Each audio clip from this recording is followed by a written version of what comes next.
नमस्कार मित्रों। आज हम लोग ग्रुप थ्योरी के अंदर आगे की तरफ पहला चैप्टर है समूह और इसके गुण हैं उसको पढ़ते हैं। तो सबसे पहले मैं आपको बताऊंगा कि ये समूह क्या होता है, यानी ग्रुपोइड क्या होता है या बाइनरी अलजेब्रा क्या होती है, उसको पढ़ते हैं। तो टॉपिक का नाम लगाइए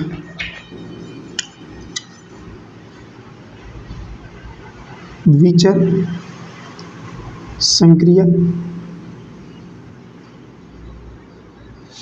द्विचर संक्रिया, ये द्विचर संक्रिया क्या होती है?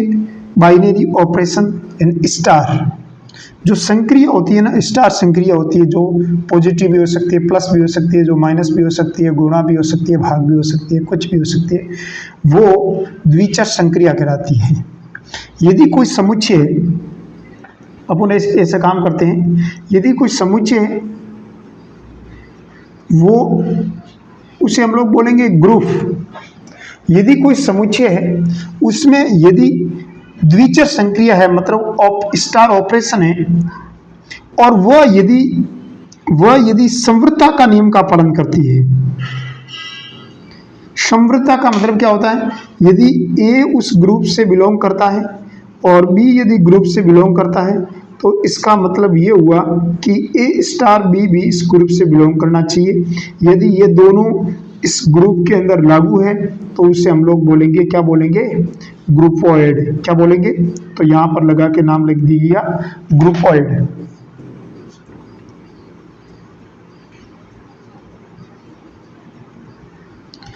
यहां इसे दूसरा नाम समूहाब कहते हैं।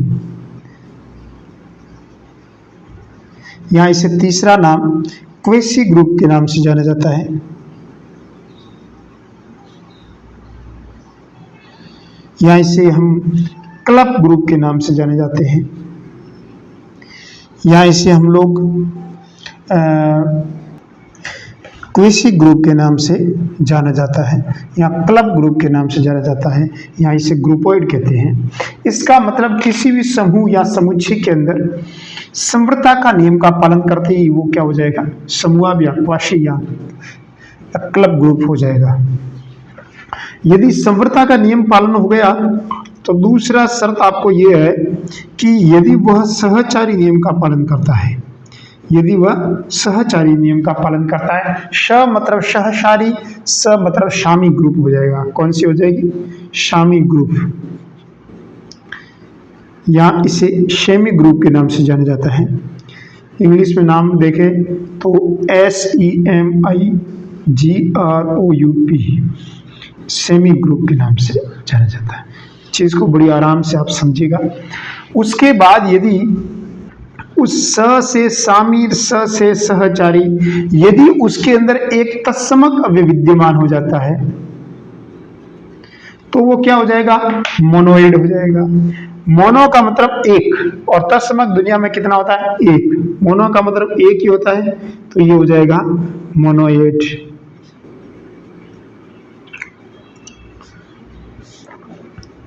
इस चीज को बड़े आराम से समझिएगा। अब आगे की तरफ चले तो यदि उस मोनोइड के अंदर तत्समक अवयव है, उसके अंदर यदि प्रतिलोम अवयव विद्यमान है, तो वो प्रतिलोम अवयव विद्यमान होते ही वो क्या बन जाएगा? आपके ग्रुप बन जाएगा। तो ग्रुप होने के लिए पहली कंडीशन आपको सीधी सी दिमाग में रखनी है कि वो समवर्तता का नियम का पालन करना चाहिए। दूसरी शर्त है कि दूसरे नंबर पर आते ही सहचार्य होना चाहिए, स से शामी हो जाएगा, और उसके अंदर तत्समक अवयव विद्यमान है तो मोनोइड हो जाएगा। यदि उसके अंदर प्रतिलोम आती वो ग्रुप बन जाएगा। यदि वो क्रम विनिमयता नियम का पालन करे, यदि वो क्रम विनिमयता नियम का पालन करें, यदि वो क्रम विनिमय है तो वो आबेली ग्रुप हो जाएगा। उस ग्रुप का प्रकार है आबेली, तो वो आ जाएगा आबेली ग्रुप बोल सकते हैं या क्रम विनिमय ग्रुप बोल सकते हैं।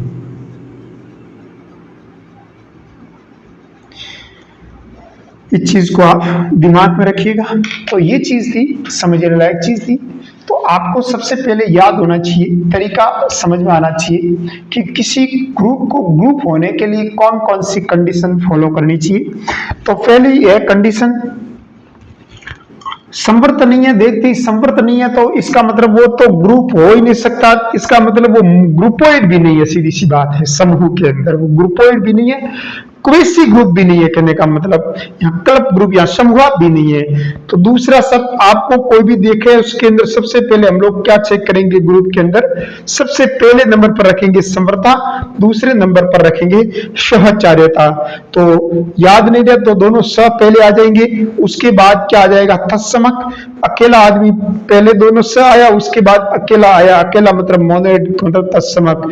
उसके बाद तत्समक अकेला आदमी आएगा तो उसके विरोधी भी होंगे, विरोधी मतलब प्रतिलोम सबसे लास्ट में होता है। ध्यान करने वाली बात यह है, कोई भी आपके युद्ध होता है ना, उसके अंदर हमारे जो उसके अंदर उसके कोई भी कार्य करना है तो उसका प्रतिलोम कब आता है, सबसे लास्ट आता है, मतलब उसका विरोध सबसे लास्ट में होता है, सीधी सी बात।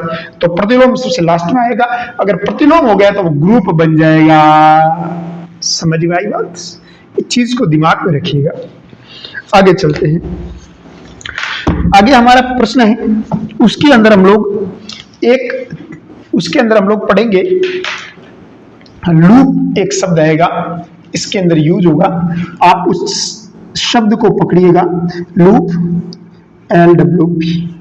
अब आप कहोगे सर ये लूप क्या होता है, तो देखिए इस लूप का मतलब क्या होता है, किसी क्लब ग्रुप, अपन ये लिख देते हैं इसकी डेफिनेशन, कि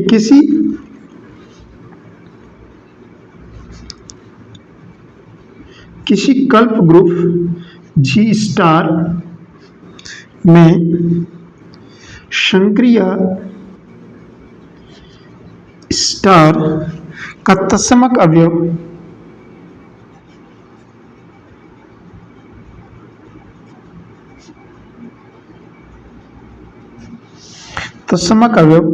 ई विद्यमान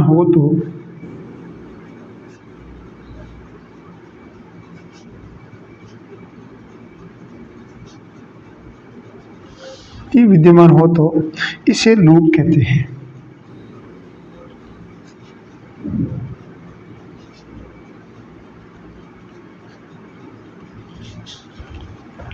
देखो अपन क्या करेंगे,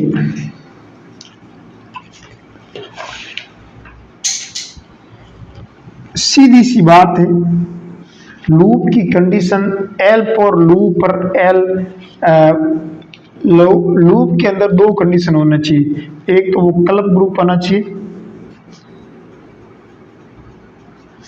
पहली कंडीशन। दूसरी कंडीशन वो होनी चाहिए कि इसके अंदर तत्समक होना चाहिए। ये दो चीज कंडीशन फॉलो हो गया तो वो लूप हो जाएगा। ल से ल, प, लो, लूप से लूट, लूट से ट, ट से तत्समक, लूप से लूट, ट से तत्समक, तत्समक ऐसे याद रख देना, ठीक है। जिसके अंदर तत्समक आ जाए ना तो वो लूप हो जाएगा। समझे बात को? तो इस चीज को आराम से समझिएगा। अपन क्या करेंगे, समझेंगे कि कौन सा ग्रुप है और कौन सा ग्रुप नहीं है। उसके लिए अपन सबसे पहले सिंपल टॉपिक को लेंगे। अब देखो हम लोग पहला एग्जांपल लिख देते हैं, example number first. Example number first में लिखा हुआ है कि सिद्ध कीजिए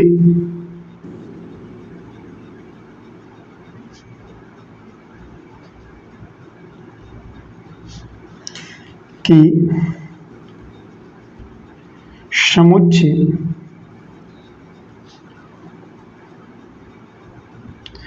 वन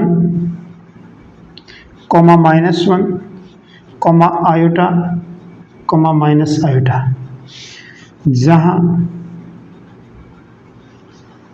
आयोटा बराबर अंडरवुड में -1 गुणा संक्रिया के लिए आवेली ग्रुप है।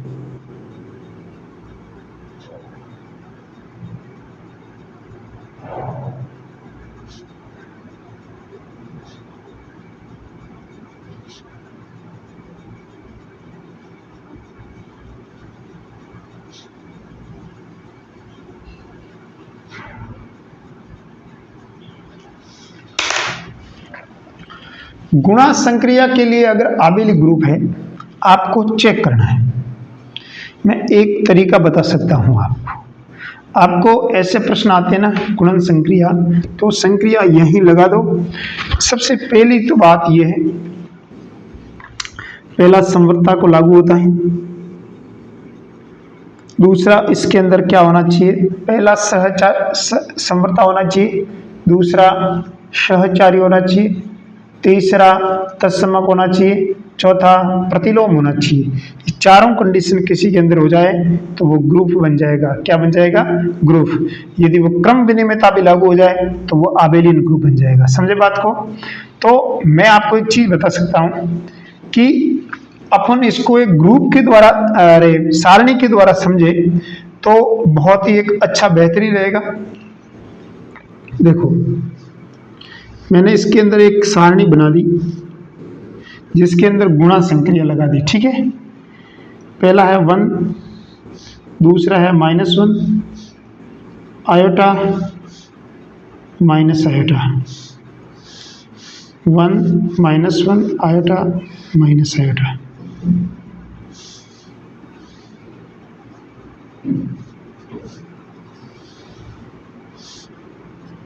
वन -1 आयोटा माइनस आयोटा, 1 गुणा 1 हो जाएगा, यहाँ -1 हो जाएगा, यहाँ आयोटा हो जाएगा, यहाँ माइनस आयोटा हो जाएगा। इसका गुणा -1 हो जाएगा, इसका गुणा +1 हो जाएगा, इसका माइनस आयोटा हो जाएगा, इसका प्लस आयोटा हो जाएगा। इसका गुणा आयोटा हो जाएगा, इसका माइनस आयोटा हो जाएगा, इसका -1 हो जाएगा, इसका +1 हो जाएगा। राइट बात है। फिर इसका माइनस आयोटा हो जाएगा, इसका -1 हो जाएगा, +1 हो जाएगा, आयोटा हो जाएगा। राइट बात है। कुछ सिंपल चीज़ है। सॉरी ये गलती कर दी नहीं। इसका इससे गुणा करेंगे ना तो प्लस का आयोटा रहेगा, इसका इससे गुणा करेंगे तो माइनस आयोटा, इसका मतलब +1 हो जाएगा, इसका गुणा करेंगे तो क्या हो जाएगा, -1 हो जाएगा। राइट बात है। तो देखो कोई भी ऑपरेशन लगाया, पहला संवृतक,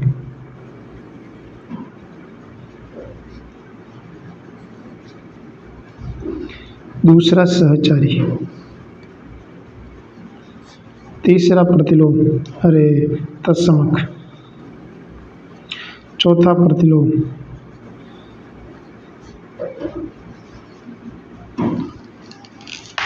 मेरे को एक चीज बताओ आप कि ये संवर्त है, कोई भी ऑपरेशन लगाया, कोई ये अंदर वाले सब एलिमेंट इसके अंदर से बिलोंग कर रहे हैं क्या? सहचारी है, सहचारी संवर्त है। दूसरी बात है सहचारी। सहचारी का मतलब क्या होता है? सहचारी का मतलब होता है कि A cross B cross C गुणा संक्रिया के लिए सहचारिता का हमेशा लागू होगा। यानी कुछ भी हो जाए गुणन संक्रिया में उसमें कोई प्रभाव नहीं पड़ेगा, इसका मतलब ये भी सहचारी होगा। भाई कोई भी चीज़ का गुणा करें, कोष्टक यहाँ लगाए, कोष्टक यहाँ लगाए, क्या फर्क पड़ता है? गुणन संक्रिया के लिए सहचारी लागू रहता है हमेशा। और तत्समक इसका होगा 1, क्योंकि 1 का किसी भी संख्या से के साथ संक्रिया लगाने पर वही संक्रिया आ जाती है। अगर आप 1 का गुणा कर देते हैं 1 के साथ तो भी 1 आएगा, -1 का 1 के साथ करेंगे तो भी -1 आएगा, मतलब ये रिजल्ट प्राप्त हो रहा है। इसका मतलब 1 का इसमें कोई प्रभाव नहीं पड़ रहा है, इसका मतलब इस गुणन संक्रिया के लिए तत्समक 1 ही होता है। अब प्रतिलोम अवयव कभी भी चेक करना होता है ना, तो देखो आयोटा का प्रतिलोम, पहले देखो 1 का प्रतिलोम, -1 का प्रतिलोम, आयोटा का प्रतिलोम, माइनस आयोटा का प्रतिलोम। देखो 1 का अगर प्रतिलोम देखना है तो 1/1 कितना हो जाएगा? 1। सही बात है ना। और ये -1/1 क्या हो जाएगा? -1। और 1 आयोटा क्या हो जाएगा? Minus iota. और 1 आयोटा स्क्वायर क्या हो जाएगा? Plus iota. बहुत नॉर्मल चीज़ है। ये आया कैसे? देखो इधर मेरी बात सुनो। अब अगर इसके अंदर देखा जाए तो ये जो आपको विकर्ण दिख रहे हैं ना, इसके दोनों तरफ अगर सेम आ गया ना, कोई दिक्कत नहीं। इसका मतलब ग्रुप है, कहने का मतलब समझ। अब देखो प्रतिलोम का मतलब होता है 1/1 क्या आएगा? 1/-1 मतलब क्या आएगा? -1। 1 आयोटा मतलब आयोटा को ऊपर नीचे गुणा कर दो, मतलब क्या आएगा? Minus iota. -1 आयोटा क्या हो जाएगा मेरे पास? आयोटा का गुणा कर दो तो यहां पर देखो प्लस का आयोटा आ जाएगा। कुल मिलाकर ये चीज थी प्रतिलोम में। प्रतिलोम किसे कहते हैं?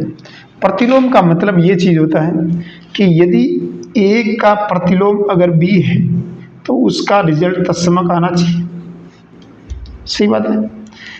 यानी ऐसी एक का भाई एक का एक से गुणा करेंगे तो क्या आएगा? एक। अब इस -1 का -1 से गुणा करेंगे तो एक आ जाएगा। आयोटा माइनस आयोटा का प्लस आयोटा से गुणा करेंगे तो भी एक आ जाएगा। इसका इससे करेंगे तो भी एक आ जाएगा। इसका मतलब ये आपस में एक दूसरे के इनवर्स है। समझे बात को? चीज को बड़ी आराम से समझिएगा। अब क्रम विनिमयता लागू होती है गुणन संक्रिया के लिए। क्रम विनिमयता लागू है। अतः ये एक आबेलियन ग्रुप है। कौन सा ग्रुप है? आबेलियन गुणन। गुणन में क्रम विनिमयता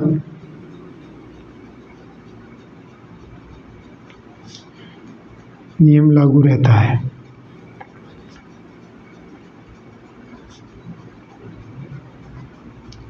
अतः ये आबेलियन ग्रुप है।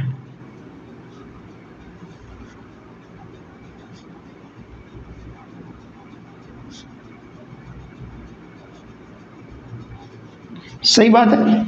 और इस चीज को आप आराम से समझिएगा, समझते हुए प्रश्न को करिएगा। अगला प्रश्न देखो, एग्जाम्पल नंबर 2। सबसे पहले हम लोग एग्जाम्पल को लिखते हैं कि उस एग्जाम्पल में क्या है। एग्जाम्पल लिखिए, एग्जाम्पल नंबर 2। सिद्ध कीजिए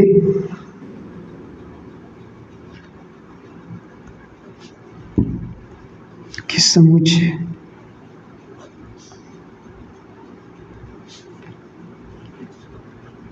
Z belong to complex number and हमेशा के लिए Z का मोड है वो 1 आएगा। एक गुणात्मक ग्रुप है। एक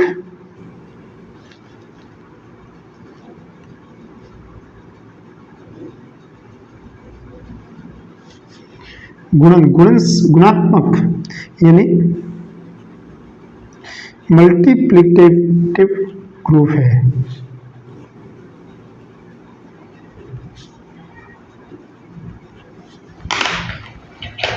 तो सबसे पहले हम लोग समझेंगे कि ये गुणात्मक ग्रुप होता क्या है। देखिए, ये ग्रुप है। पहली बात तो ग्रुप चेक करने के लिए सबसे पहली बात तो है कि इसकी समवर्तता की जांच करनी। अब समवर्तता की जांच करेंगे, इसका मतलब Z1 अगर आपके ग्रुप से बिलोंग कर रहा है, इस ग्रुप से बिलोंग कर रहा है, ठीक है, और Z2 भी ग्रुप से बिलोंग कर रहा है, तो संक्रिया लगाने के बाद भी वह ग्रुप से बिलोंग करना चाहिए। संक्रिया मतलब, इसका मतलब ये हुआ कि Z1 का मॉड्यूलस कितना है? 1, क्योंकि इसकी डेफिनेशन इसने इसका मोड 1 वाले लिख दे रखी है। मतलब उसका मॉड्यूलस 1 आए, मतलब एक का एक मॉड्यूलस वाले जो Z है उनको लेने हैं हमारे को ग्रुप के अंदर। दूसरा है Z2 का मोड कितना मेरे पास? 1। तो इन दोनों का समवर्तता लागू करेंगे तो दोनों का मल्टीप्लिकेटिव कितना आ जाएगा? 1। आप देखो, ये आपके ग्रुप से बिलोंग कर रहा है 1, दूसरा भी ये ग्रुप से बिलोंग कर रहा है, तो ये भी 1 भी ग्रुप से ही बिलोंग कर रहा है। इसका मतलब ये हुआ कि जी ग्रुप गुणा के लिए समवर्त है, और हम जानते हैं ये गुणा के लिए समवर्ती है।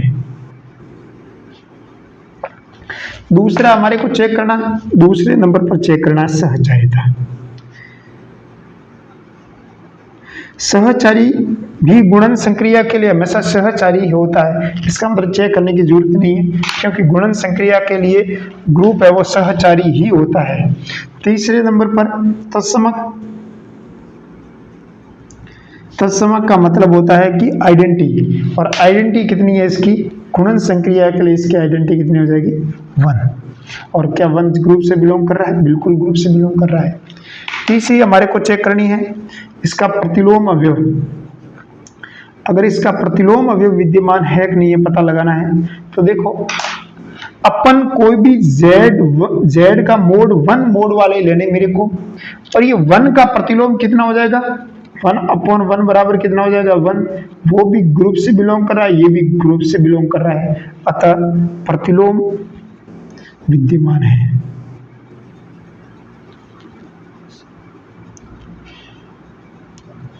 इसका मतलब ये हुआ कि G के प्रत्येक अवयव का प्रतिलोम विद्यमान है, अतः ये एक गुणात्मक ग्रुप है। गुणन संक्रिया के लिए ग्रुप है, गुणन के लिए ग्रुप है।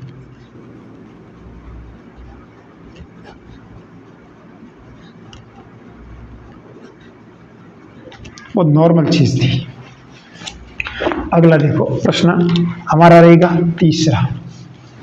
तीसरा प्रश्न रहेगा, उसको समझिएगा। तीसरा प्रश्न बहुत ही नॉर्मल प्रश्न है। अगर हम लोग देखें तो उस प्रश्न को समझने से पहले हम लोग देखें क्या लिखा हुआ है।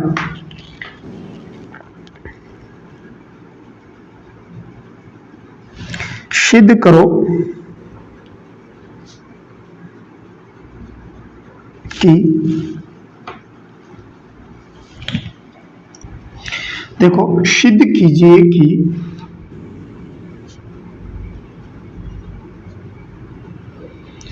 इकाई के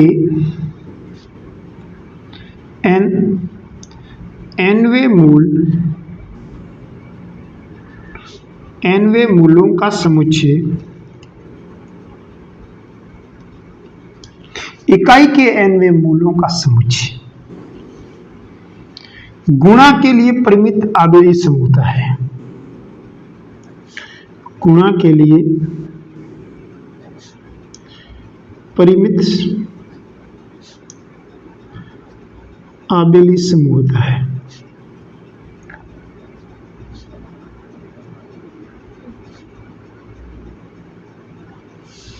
तो बहुत नॉर्मल चीज है, आपको ये याद ही रहना चाहिए मेरे हिसाब से। तो क्यों? क्योंकि nवे मूल है तो गुणन संक्रिया के लिए वो अबेलियन ही होगा, क्योंकि गुणन संक्रिया है। संक्रिया कौन सी है? गुणन संक्रिया है।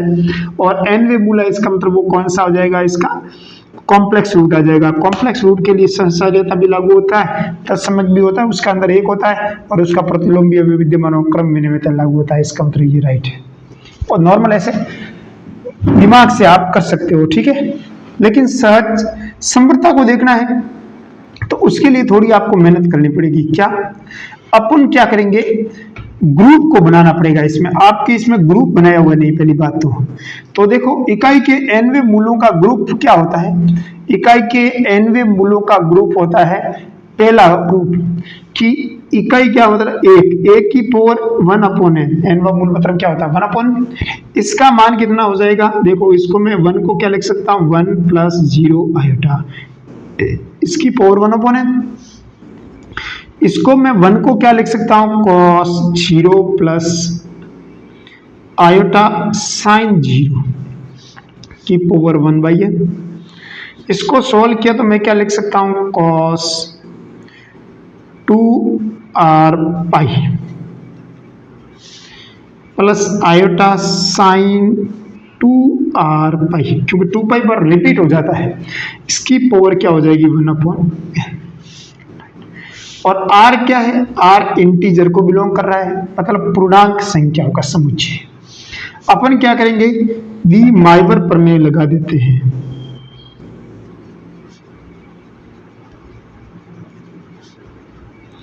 दी माइवर थ्योरम से अपन क्या करेंगे? cos 2πr/n plus iota sin 2πr/n ये लगाएंगे। उसको कैसे सोल्व करेंगे? e की पावर आयोटा थीटा को क्या लिख सकते हैं? cos theta plus iota sin theta. तो इसको लिख सकते हैं e की पावर आयोटा थीटा का मान, ये पूरा का पूरा यूज होगा, राइट। तो इसको आयोटा थीटा का मान क्या हो जाएगा? 2πr/n, right. अब r का मान कहां से कहां तक लेंगे?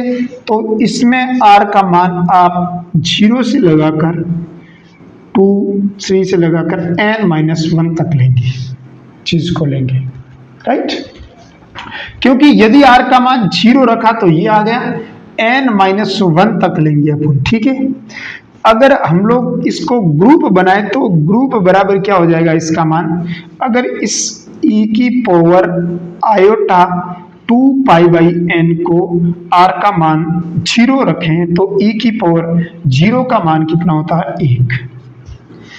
r का मान आपने 2 रखा तो यहां पर r का मान 2 रखें तो r का मान 2 रखें तो यहां पर कितना हो जाएगा 0 रखा 1 रखें, r का मान 1 रखेंगे e की पावर आयोटा 2 पाई बेटा n हो जाएगा। तो e की पावर आयोटा पाई बटा n को मैं 2 पाई बटा n को मैं लिख सकता हूँ e की थीटा लिख सकता हूँ, तो ये थीटा की पावर 1 हो जाएगी क्योंकि मैंने थीटा किसको माना e की power iota 2 pi by n, इसका देखो 2 पाई बाई n का रिपीट हो रहा है, इसका मैंने थीटा मान लिया मान, इसको मैंने लेट कर दिया थीटा। r का मान 0 रखा, दूसरी बार 1 रखा, तीसरी बार 2 रखा, 3 रखा, इस प्रकार रखा, तो इसको थीटा लिख सकते हैं। दूसरा हो जाएगा थीटा स्क्वायर, थीटा की power 3 dash dash dash infinite तक जाएगा, थीटा की पावर n-1, राइट। अब देखा जाए तो क्या ये समवर्तता को लागू करती है कि नहीं करती है? देखो, समवर्तता का मतलब होता है यदि आप इसके अंदर से कोई एलिमेंट उठा देंगे, अगर a की पावर n को उठा देंगे, देखो a ले लेंगे वो भी ग्रुप के अंदर से ले लेंगे, दूसरा एलिमेंट b लेंगे वो ग्रुप के अंदर से लेंगे, तो इसका इकाई का मूल है, मतलब इसकी पावर n करेंगे तो ये इकाई बन जाएगा, दूसरा b की पावर n करेंगे तो b इकाई बन जाएगा, क्योंकि ये इकाई का घनमूल है, मतलब इकाई के nवें मूल है, 1 के nवें मूल है, तो इसका मतलब a की पावर n का मान कितना हो जाएगा 1। समझे बात को? क्योंकि 1 पावर a 1/n, तो ये n दोनों तरफ n लेंगे तो यहाँ पर 1 हो जाएगा, यहाँ पर n आ जाएगी घात, सिंपल बात है। देखो 1/n का मान 1 मान लेंगे, तो दोनों तरफ n पावर लेंगे तो a की पावर n का मान 1 आ जाएगा, सीधी सी बात है। समझे बात को? अब समवर्तता का मतलब होता है a की पावर n b की पावर n का मान कितना आ जाएगा 1। क्या इसको मैं ab की पावर n लिख सकता हूँ, का मान 1 लिख सकता है। इसका मतलब जो भी ab आया उसका मान ab की पावर n है, इसका मान भी 1, इसका मान भी 1, तो 1 आया इसका उत्तर, वो भी ग्रुप से बिलोंग कर रहा है, इसका मतलब यह था समवर्तता को लागू करता है ये।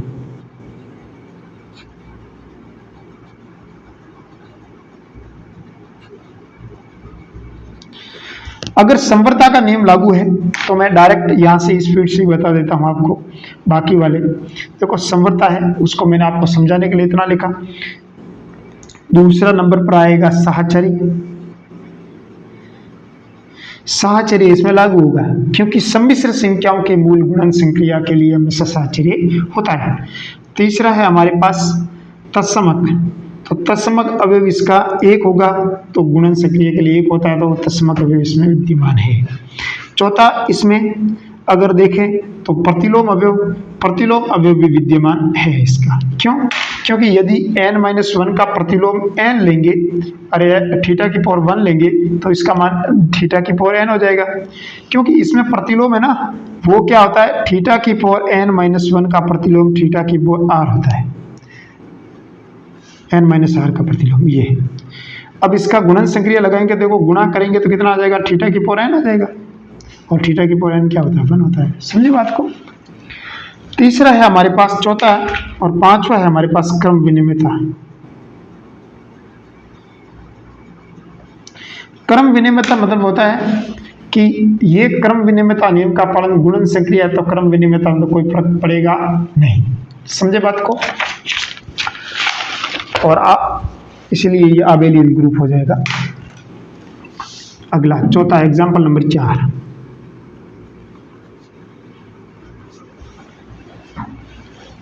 एग्जाम्पल नंबर 4 में क्या लिखा है उसको लिखते हैं। सबसे पहले लिखा हुआ है कि सिद्ध कीजिए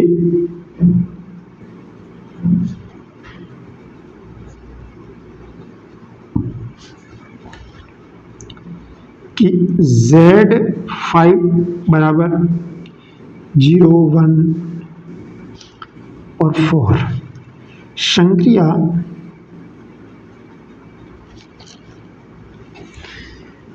+5 के लिए एक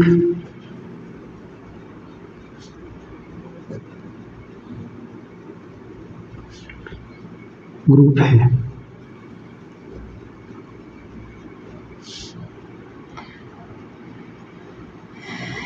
जहां +5 इस प्रकार से परिभाषित है, क्योंकि +5 की डेफिनेशन दे रखी है इसमें।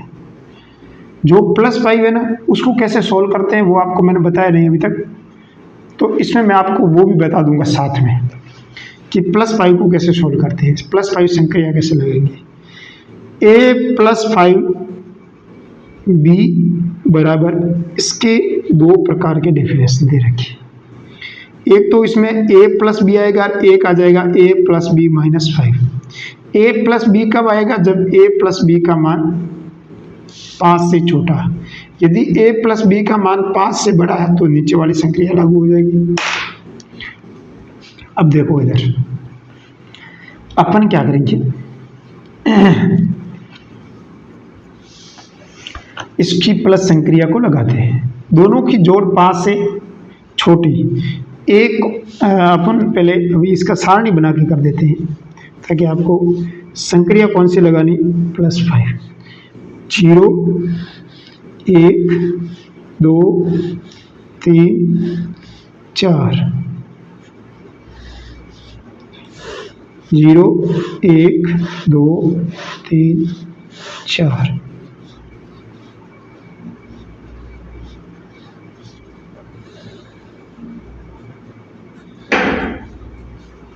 तो 0 तो प्लस संक्रिया 5 की कैसे लगेगी? देखो यहाँ पर भी 0 1 2 3 और 4 लिखते हैं। 0 और 0 जोड़ा 0 आया, 0 और 1 जोड़ा 1 आया, 2 और 3 और 4।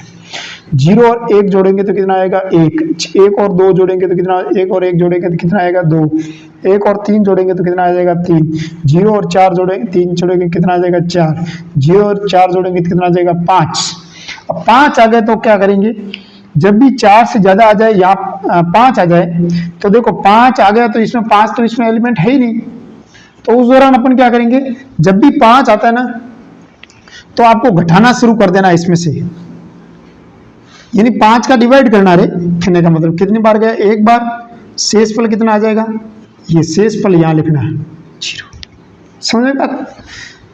अब 2 और 1 जोड़ 0 जोड़ेंगे तो कितना आ जाएगा? 2। 2 और 1 3, 2 और 2 4, 4 और 3 कितने हो जाएगा? 5। 5 अब 5 का 5 में भाग देंगे, शेषफल कितना आ जाएगा? 0। 0 और 4 कितने होते हैं? 6। 2 और 4 कितने होते हैं? 6। 6 में 2 का भाग देंगे तो कितना आ जाएगा? 1। एलसीएम शेषफल कितना आ जाएगा? 1। 3 और 0 जोड़ेंगे तो कितना आ जाएगा? 3। 3 और 1 जोड़ेंगे तो कितना आ जाएगा? 4। 4 3 और 2 कितने हो जाएंगे? 5। 5 में 2 का भाग 0, शेषफल 0। 6 में शेषफल आ जाएगा 1, यहाँ आ जाएगा 2, यहाँ आ जाएगा 4 0 1 2 और 3 आंसर। तो ये चीज थी, समझने लायक चीज थी। ठीक है, अब देखो इधर ये संक्रिया अपन ने जैसे लगाई, ये मैंने एक सारणी को बना दिया। ठीक है, अब अपन क्या करेंगे? हालांकि ये लिखा हुआ वो यही लिखा हुआ बस। ठीक है, इसका मतलब ये कह रहा है कि अगर 5 से ज़्यादा हुआ तो 5 घटाना, ये ओपन करते हैं इसमें संक्रिया में, यही होता है, सिस्टम यही होता है, तो इसका कोई मतलब है नहीं। दूसरी पहली बात है कि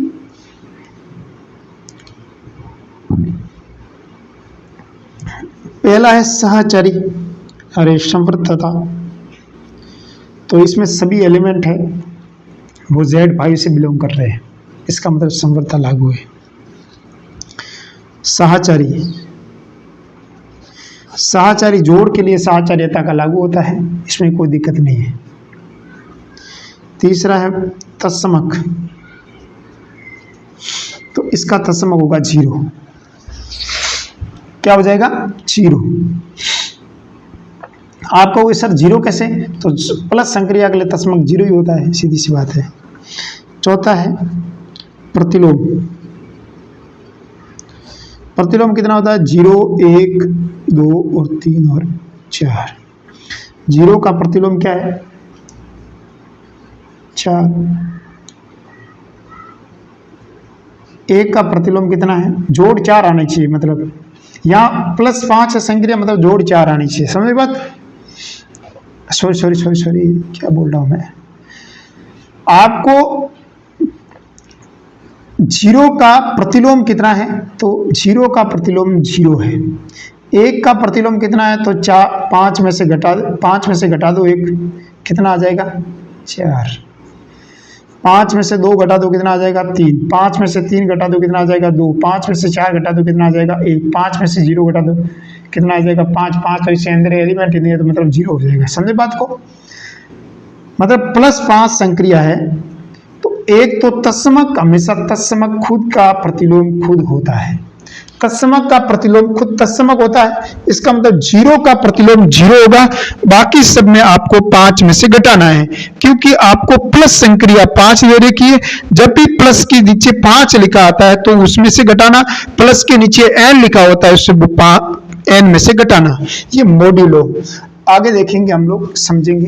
एग्जाम्पल नंबर 5।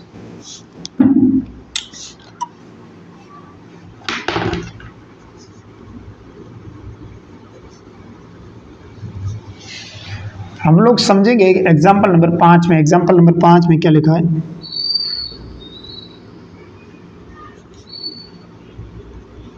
सिद्ध करो कि समुच्चय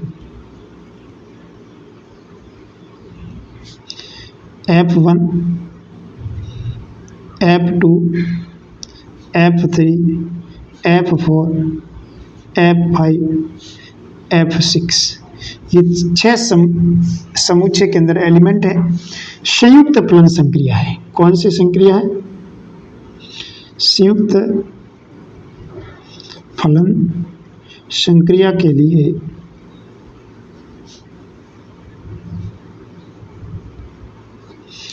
संयुक्त फलन संक्रिया के लिए